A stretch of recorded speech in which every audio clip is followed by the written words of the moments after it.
Everyone, this is Matt Hoots, and I was looking for a lock set at Home Depot, the Schlage Accent lock set. Now, on the website, the Schlage website, it says for the Accent, because you have this curved handle, I was looking for a right and left, and on the website, they said there's a specific SKU for right and left.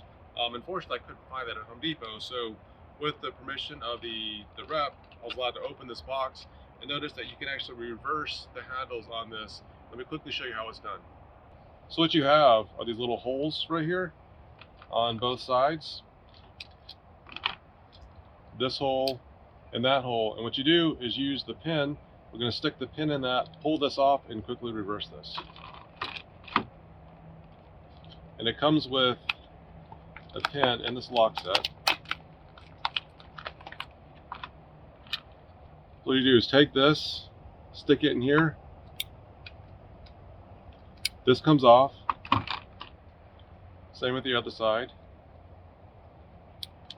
Pull this, and basically you can put that on this one, you can put this one on that one, or however you see fit.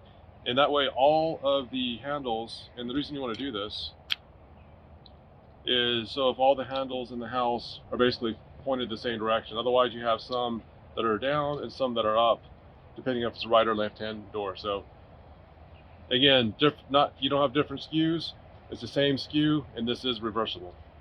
Again, you only have to buy one lock, you don't have to worry about right or left hand, so you just basically buy and this is for the bed and bath. These are not for the passage locks.